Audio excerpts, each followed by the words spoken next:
같이 보시겠습니다. 시편 14편입니다. 구약성경 811면부터 시작되고요.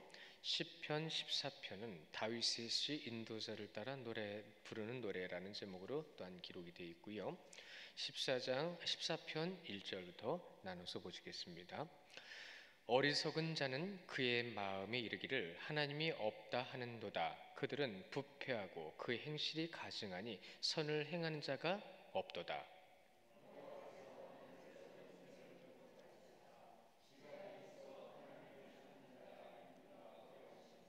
다 치우쳐 함께 더러운 자가 되고 선을 행하는 자가 없으니 하나도 없도다.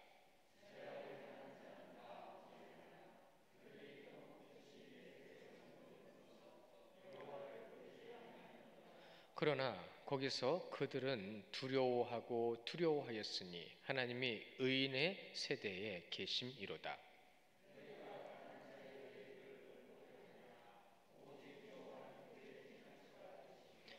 함께 봅니다. 이스라엘의 구원이 시온에서 나오기를 원하도다.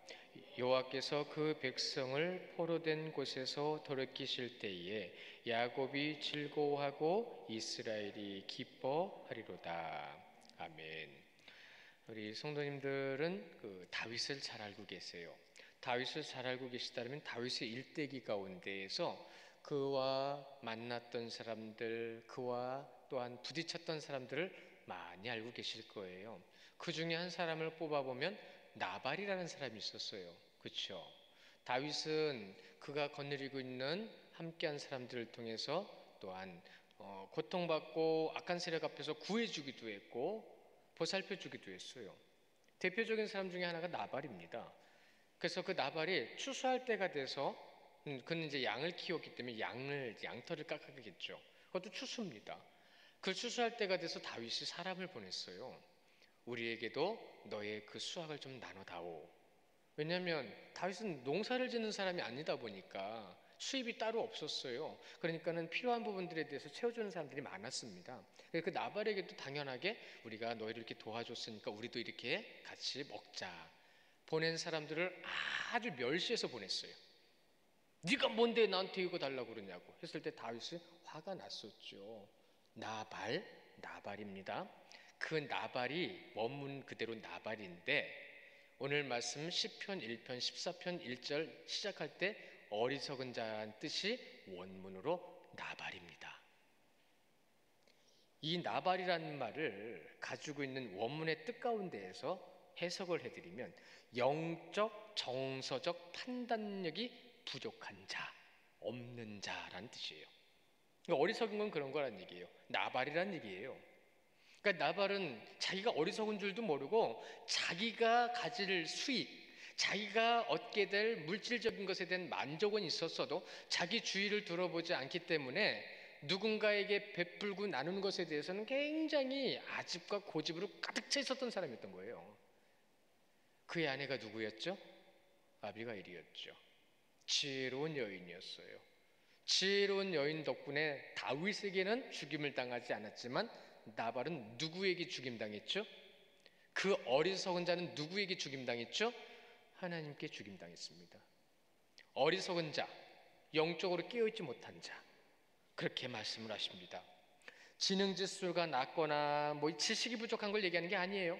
분명히 이 어리석은 자다라는 것은 피조물로서 이 신학적인 해석을 그대로 읽어드리면 피조물로서의 위치를 망각하고 하나님 앞에서 교만방자한 행동을 하는 자, 이것을 어리석은 자라고 나발이라고 원문에서 구약에서는 말씀을 하시고 이것을 가지고 이제는 사전적인 의미로 넘어와서는 뭐라고 얘기하냐면 그것을 바로 망각이라고 표현합니다. 망각하는 자, 모르는 거예요. 자신의 존재의 의미와 목적이 뭔지를 몰라요. 그러니까 우리가 누구에게서 존재됐고 누구에 의해서 삶을 살아가고 누구를 위해서 삶을 살아가는지를 알아가는 것이 누구죠? 하나님의 백성입니다. 그것이 그리스도인이고 성도입니다. 그것을 아는 자가 망각하지 않는 자인 거예요. 시편 14편에서 다윗은 이러한 어리석은 자를 무신론자와 똑같이 취급하고 있어요. 1절부터 4절까지 아주 무신론자처럼 얘기를 하고 있습니다. 물론 무신론자들에게도 얘기하는 건 맞아요. 하나님을 모르면 똑같은 거잖아요. 하나님을 알고 믿고 있다고 한다면 보일 수 없는 행동들을 하고 있기 때문에 그런 거예요. 분명히 이 시편 14편을 읽으면서 우리는 봤습니다. 망각하는 자들, 이 나발 같은 지들, 이들은 하나님을 두려워하지 않습니다. 그러니까 그리스도인들에게 절대로 없으면 안 되는 게 뭐냐면 두려움이라는 거예요. 누구를 향한 두려움? 하나님을 향한 두려움. 그런데 우리는 세상이 말하는 그런 두려움으로 살아가는 사람들이 아니에요. 하나님을 전능한 자로 인정하는 것, 그것을 인간적으로 표현할 때는 두려움이라는 표현을 사용하게 되는 거죠. 왜요? 사람은 그렇거든요. 두려워야만 정신 바짝 차리고 두려워야만 깨어 있어요. 예수님이 십자가에 못 박혀 돌아가시기 한나절도 안 남았는데 그들은 콜콜 잤잖아요. 물론 주님이 말씀하신 건 주님이 인정하셨고 이해하셨어요. 마음은 원이로되 육신이 약하다고. 예, 주님이 그 하신 말씀이 맞습니다. 우리는 우리 스스로가 연약한 존재임을 고백해야 돼요. 그 고백할 수 있어야 돼요. 누구 앞에서요? 주님 앞에서요. 그것이 중요한 겁니다. 우리 말씀 한 절 같이 보실까요? 로마서 1장 19절 말씀입니다. 함께 보십니다. 시작. 하나님을 알만한 것이 그들 속에 보임이라 하나님께서 이를 그들에게 보이셨느니라. 기억나시죠? 우리는 눈을 떠서 삶을 살아가며 호흡을 할 때는 우리는 누구를 느끼며 살아가는 거예요? 누구의 백성으로서? 성도로서 살아가는 거예요. 이 말씀을 이렇게 표현하셨어요. 이 로마서에서는. 그러면 베드로후서 3장 15절은 어떨까요? 또 같이 보시겠습니다. 시작. 이는 하늘이 옛적부터 있는 것과 땅이 물에서 나와 물로 성립된 것도 하나님의 말씀으로 된 것을 그들이 일부러 어떻게 한다고요? 일부러요.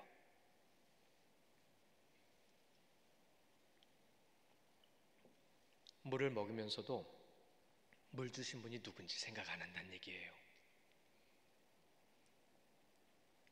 하나님의 말씀으로 된 것을 그들이 일부러 잊으려 함이라 알고 있다는 얘기예요. 신 존재에 대해서 분명히 인식하고 알고 있음에도 불구하고 하나님을 의식하지 않는 삶을 사는 거예요.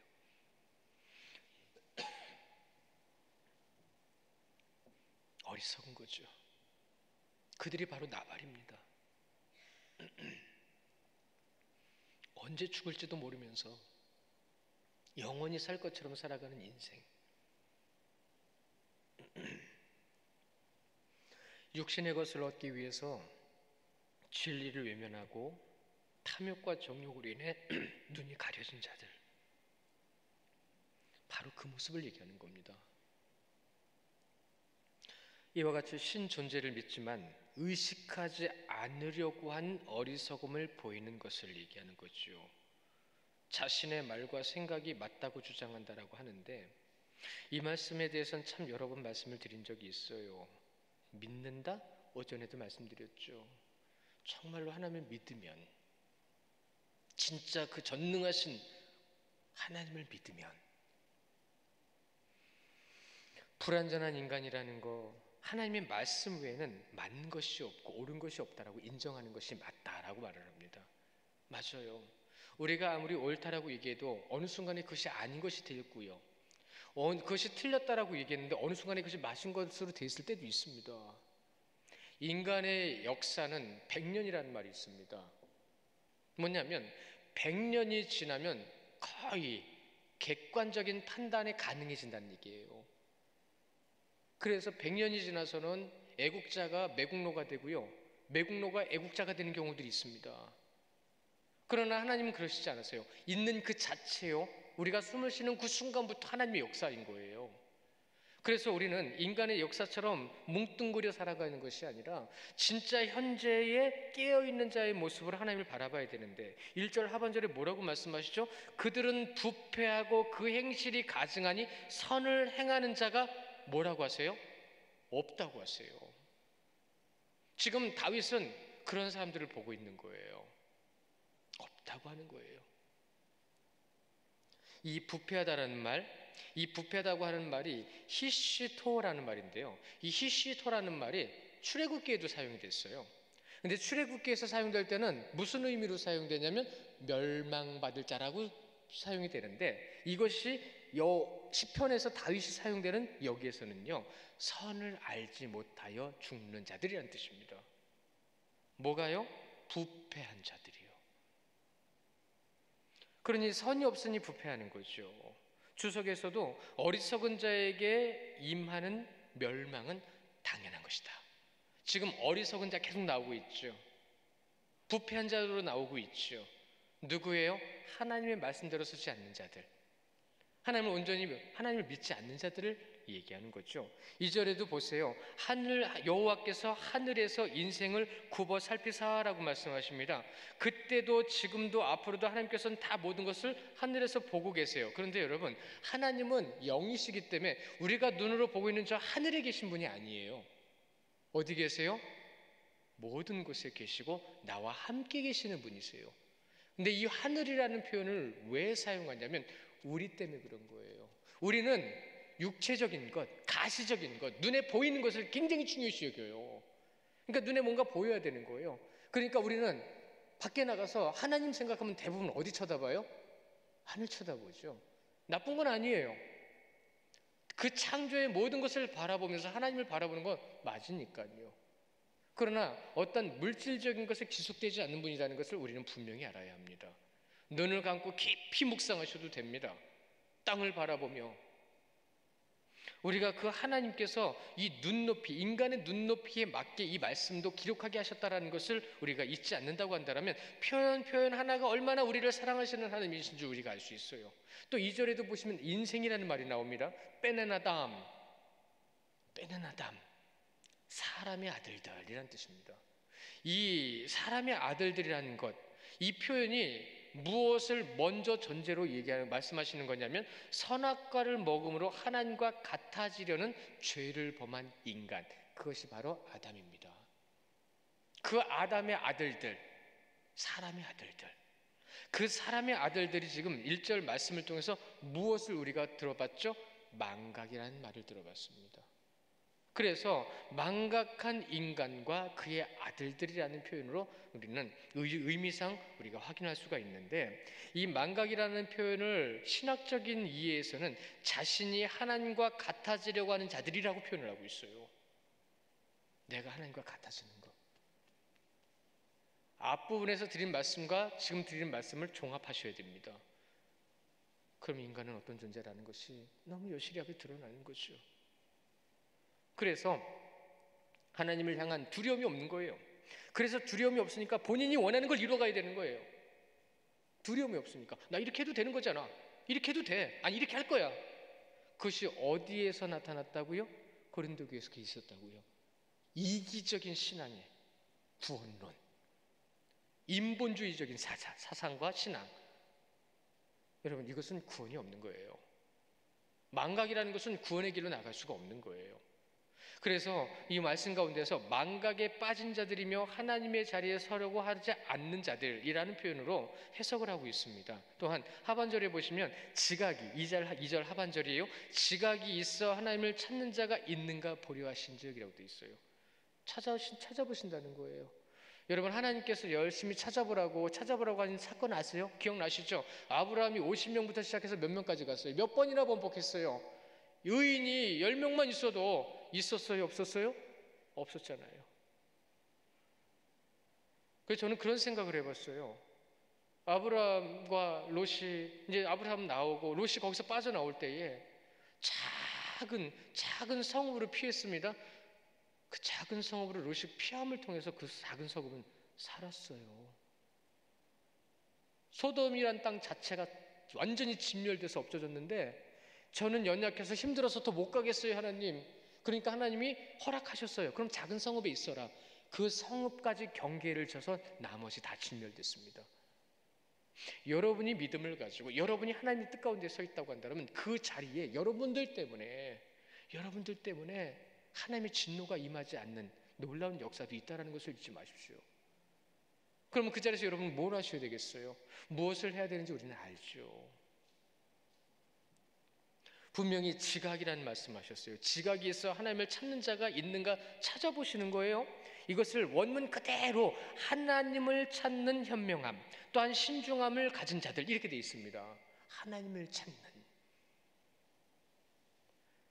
이 마스킬이라고 하는 지각이라는 거 우리 참 많이 알고 있죠. 여러분 기억나실 거예요. 우리가 분명히 빌립보서 4장 16절 말씀 암송했죠. 아무것도 염려하지 말고 다만 모든 일에 기도와 간구로 너희 구할 것을 감사함으로 하나님께 아뢰라. 그리하면 모든 지각이 뛰어난 하나님의 평강이 그리스도 예수 안에서 너희 마음과 생각을 지키시리라. 지각을 열어주신다고 하셨어요. 하나님이 열어주셔야 됩니다. 여기에 그 지각이 나오는 거예요. 하나님의 지혜에 관한 지식과 생각과 뜻인 거예요. 우리에게 그것을 분명히 부어주시는데 잠언 19장에서는 이 지각에 대해서 뭐라고 말씀하시냐면 여호와께로 말미암은 것이라 라고 말씀하세요. 그러니까 우리는 구해야 되는 겁니다. 주님께 구해야 되는 거예요. 우리 2절에 보십시오. 굽어 살피사라는 말과 보려 하신적이라는 말이 같이 나오고 있죠. 하나님을 믿는 자, 의지하는 자, 바라보는 자, 이러한 자를 주님께서 찾고 계신다는 겁니다. 우리는 그 주님을 지금 찾아야 돼요. 주님을 바라봐야 돼요. 사랑은요, 서로의 눈이 마주쳐야 사랑입니다. 한쪽 눈만 쳐다보면 짝사랑입니다. 그 오죽하면 하나님은 짝사랑하시는 분이라는 표현을 쓰겠어요.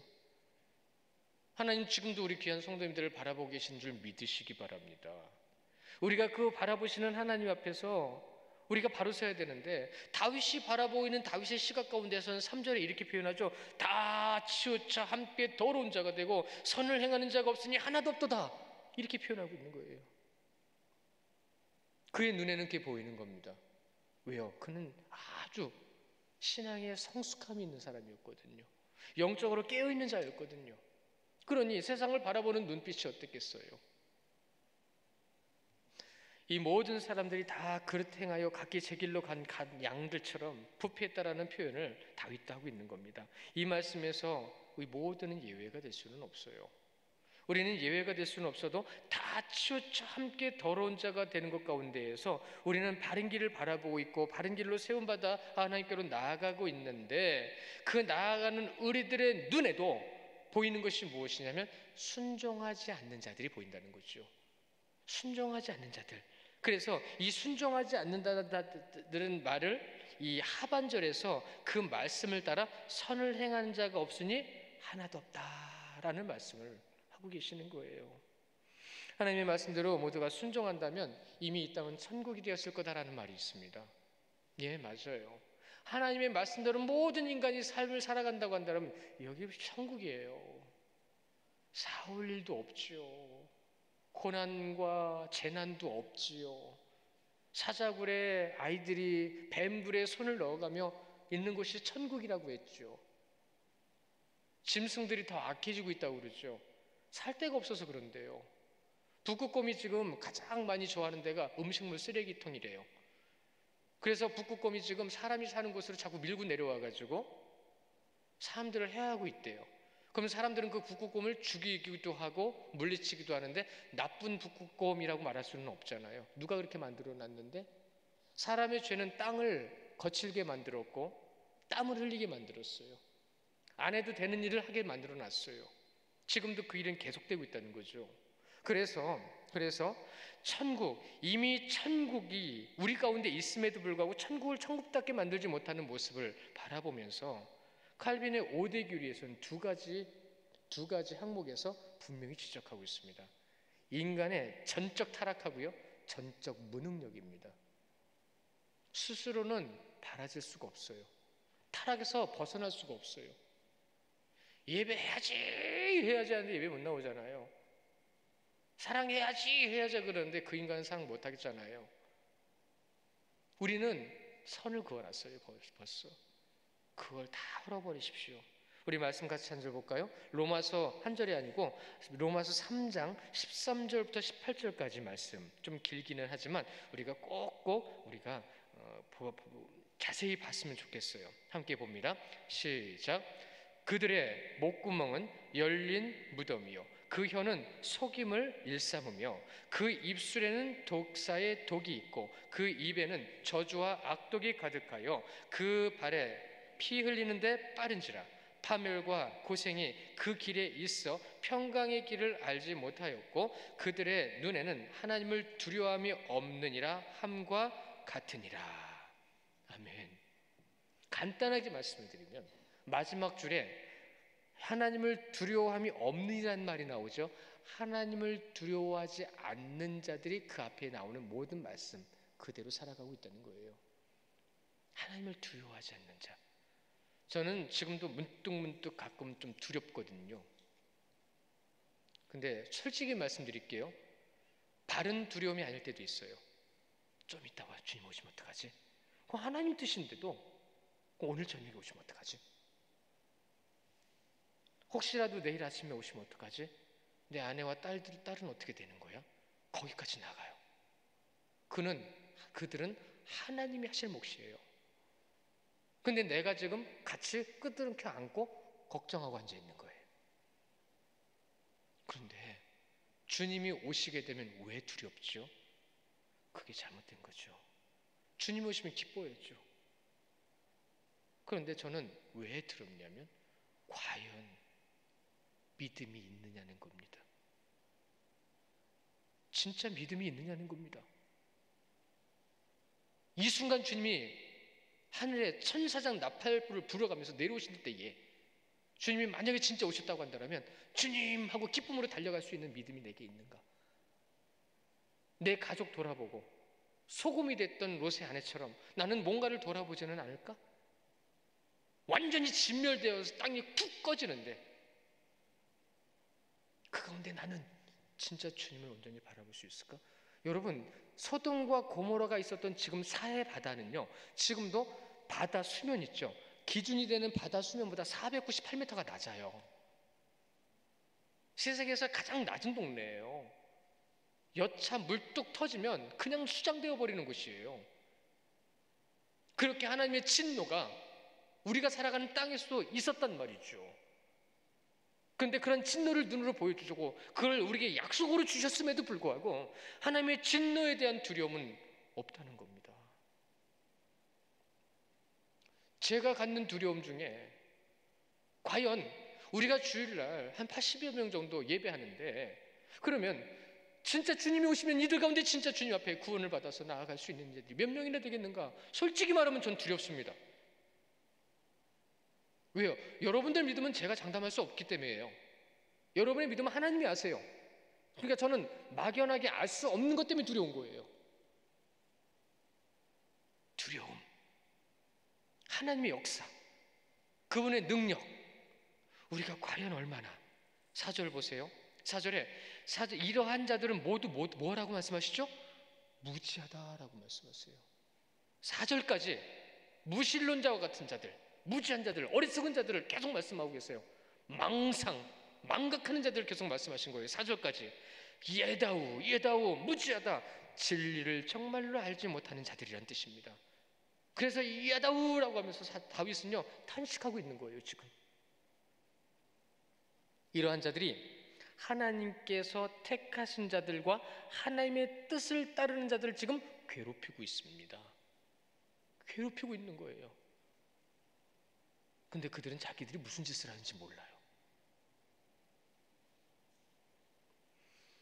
기록에 보면 하나님의 은혜를 입은 자들에게 기생충처럼 달라붙어서 살아가면서도 하나님에 대해서는 전혀 알려고 하지도 않고 믿으려고도 하지 않는 자들이라고 표현하고 있습니다. 기생충이라고 표현해요. 그들이 떡 먹듯이 내 백성을 먹으면서 하나님을 부르지 아니하는도다. 그 말씀이 나오죠. 이것이 그 표현인 겁니다. 세상은 하나님의 사람들로 인해서 지금도 유지되고 있다는 것을 모른다고 하죠. 여러분의 어깨가 무겁거나 여러분이 진짜 큰 책임감을 가지고 여러분이 정말로 귀하고 소중한 자들이라는 것을 분명히 깨닫고 살아가야 되는 것은 뭐냐면 여러분이 없으면 주님 바로 오십니다. 무슨 얘기인지 아시겠어요? 믿는 자들이 없으면 바로 소돔과 고모라가 되는 거예요. 여러분의 한마디 기도와 하나님께서 택하심을 통해서 믿음을 가진 여러분들이 있기 때문에 지금 아직도 하나님께서 기다리고 계시는 거예요. 여러분에게 부담을 드리는 거지만 여러분이 얼마나 귀한 존재인지를 다시 한번 말씀해 드리는 겁니다. 2%에 의해서 모든 것이 이루어지고 있다는 말 들어보셨나요? 2%라는 말이 있어요. 2%의 지도자들에 의해서 모든 것이 결정나고요. 그 2%의 행동을 의해서 그것이 진행되어진답니다. 그래서 어떤 목사님이 그런 말씀하셨어요. 교회에서 2%만 내 사람 만들면 일하기 쉬워. 목사님이 어떻게 그렇게 성경적이지 못한 말을 하죠? 교회는 2%만 구원받는 데가 아닙니다. 내 말 잘 듣는 사람 세워놓고 교회를 세워가는 것이 교회가 아닙니다. 교회는 모두가 하나입니다. 모두가 주님 안에서 같은 마음, 같은 뜻을 가지고 하나가 되어야 합니다. 그것이 교회입니다. 작은 불로 큰 불을 피우는 거 맞아요. 그러나 불은 하나입니다. 불은 하나가 되어야 끓일 수 있어요. 불의 역할을 감당할 수 있어요. 그런데 불이 제각기 놀아보세요. 해보신 적 있으실 거예요. 모닥불 피웠다가 모닥불 끓려면 뭐부터 하죠? 흩트는 것부터 하잖아요. 흩어버리면 불이 작아지는 불은 곧 꺼져버립니다. 우리는 과연 흩트고 있을까요? 모으고 있을까요? 문제를 해결하고 있을까요? 문제를 만들고 있을까요?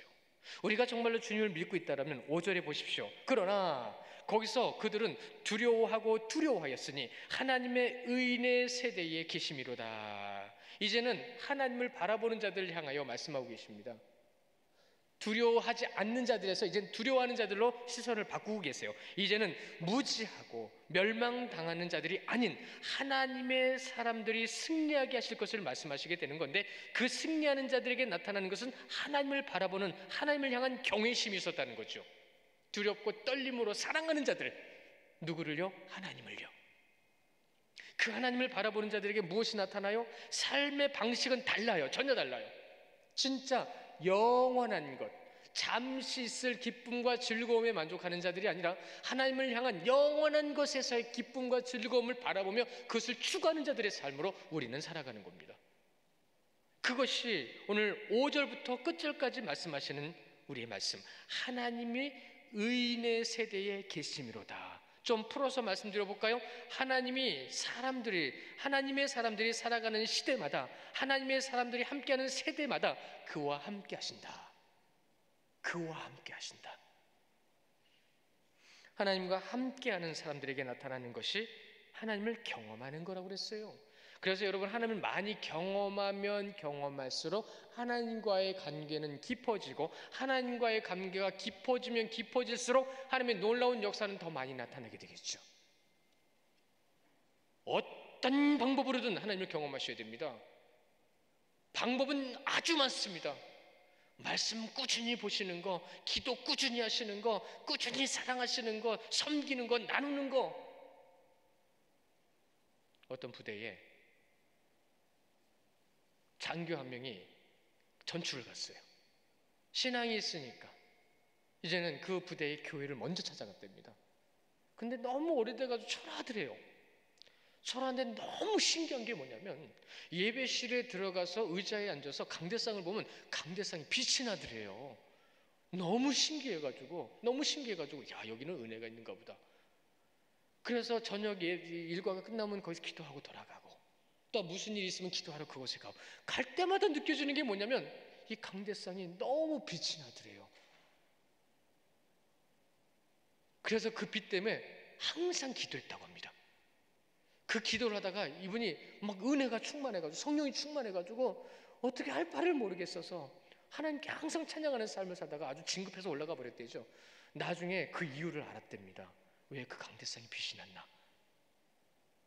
알고 봤더니 예배실은 너무 오래돼가지고 낡았는데, 어느 한 분이요, 하루에 한 번씩 강대상을 왁스로 닦으러 오시더래요. 그러니까 강대상은 깨끗한 거예요. 막 다른 것은 다 낡아가지고 막, 그런데 그것만 깨끗하니까 눈이 번쩍 띄는 거예요. 조금만 빛이 있어도 그것만 번쩍번쩍 하는 거예요. 그래서 빛이 났던 거랍니다. 그런데 그 강대상을 섬기는 말씀에 다니라고 했던 그 마음 가지고 열심히 섬겼던 그분 때문에 그분이 은혜를 받았고 기도를 더했고 그들이 은혜 충만하여 하나님의 뜨거운 데서 쓰임받아 계속 승진을 하셨대요. 참 재밌는 일화죠. 근데 실화예요. 하나님의 것을 하나님의 것으로 바라보고 하나님의 것을 통해서 하나님 앞에 하나님의 백성다운 모습으로 세움받게 된다고 한다면 여러분, 여러분의 눈에는 진짜 은혜가 보이게 돼요. 진짜 섬김이 보이게 돼요. 진짜 내가 어떤 믿음의 모습으로 서 있어야 될지를 알게 해주신다고요. 그 알게 하시는 성령의 모습을 통하여 많은 이들은 은혜의 자리로 옮겨지게 됩니다. 믿음이 있어도 우리의 이 본성이라는 것이 자꾸 나와서 우리의 본성은 죄이기 때문에 눈에 보이는 게 중요해요. 그래서 자꾸 성격을 보고 행동을 보고 말투, 옷차림 가진 것이 있는지 없는지 얼마나 사도 바울이 힘들었어요. 말이 어눌하다고 그래가지고. 근데 사도 바울만큼 탁월한 사역자가 어디 있었어요. 외모를 취하려는 인간들 때문에 얼마나 많은 고난과 어려움을 겪었는지 차라리 그런 고난을 주지 않았으면 더 많은 사역을 할 수 있었을 텐데 이런 생각까지 해보는 겁니다. 우리에게 있는 모습 속에서 정말로 주님을 온전히 의지하고 바라봐야 되겠는데 우리 말씀 한 절만 더 볼까요? 신명기 32장 28절 말씀입니다. 우리 한 절 말씀 우리 성도들만 큰 목소리로 함께 보실게요. 시작.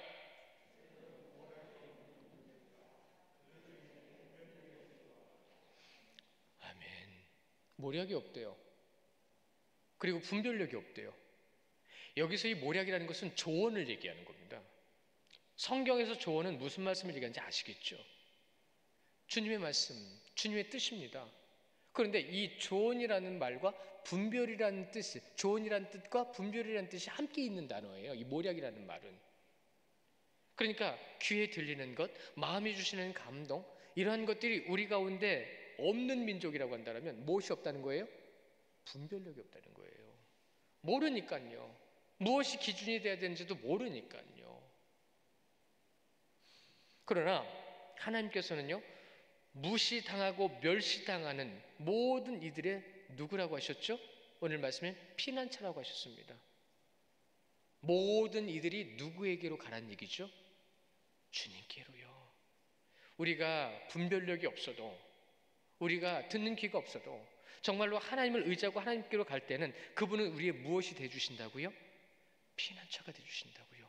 이 피난처라는 것은 단지 보호받는 것만 말씀하시는 게 아닙니다. 우리가 무엇을 해야 될지 알게 해주신다는 거예요. 그렇습니다. 하나님은 당신의 백성에게 구원을 주신 분이세요. 그러니까 우리에게는 그분은 구원의 하나님이신 겁니다. 오늘 7절 마지막 절에 보면 시온이 나오죠. 시온은 뭐죠? 예루살렘입니다. 예루살렘은 어디죠? 이스라엘 백성이 있는 곳입니다. 그러니까 이 시온을 얘기할 때는 누구를 얘기하는 거예요? 하나님께서 구원하실 자들을 얘기하는 겁니다. 그 구원하실 자들을 얘기하시면서 하나님께서는 그들에게 놀라운 사역을 맡겨주시고 그 놀라우신 뜻을 이루어 가실 때에 포로라는 말이 나오잖아요. 여러분, 우리가 성경을 정말로 잘 안다고 한다면 이 7절에서 나오는 이 포로라는 말에 대해서 의문이 있으셔야 돼요. 왜냐고요? 다윗은 포로 시대 사람이 아니거든요. 하나님의 놀라운 역사가 나타나는 것 중에 하나가 무엇이죠? 포로로 끌려갔던 이스라엘 백성들이 귀환한 것이 놀라운 역사였습니다. 그것은 하나님의 언약의 성취예요. 그런데 다윗은 지금 포로 시대 사람이 아니에요. 그러면 왜? 너희들의 심령과 삶을 누가 지배하고 있냐는 겁니다. 무엇에 의해서 내가 지배당하고 있느냐는 거예요. 그렇기 때문에 이 포로라는 말을 통해서 우리는 우리의 심령과 환경의 모든 고난 속에서도 주님을 붙잡아 그분을 영접하는 자의 삶, 여기로 접근시켜주는 겁니다. 그들로 이끌어주시는 거예요. 악을 물리치시는 하나님이시며 가난한 자와 하나님께 의지하는 자를 구원해 주신 그 하나님, 그래서 야곱의 즐거움과 이스라엘이 경험한 기쁨을 주실 것이다라는 7절의 말씀이 우리에게 주는 겁니다.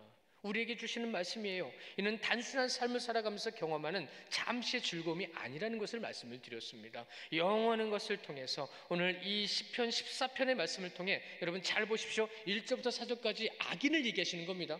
그러면 5절부터 7절까지는요, 복 있는 자를 말씀하시는 겁니다. 시편의 주제가 뭐죠?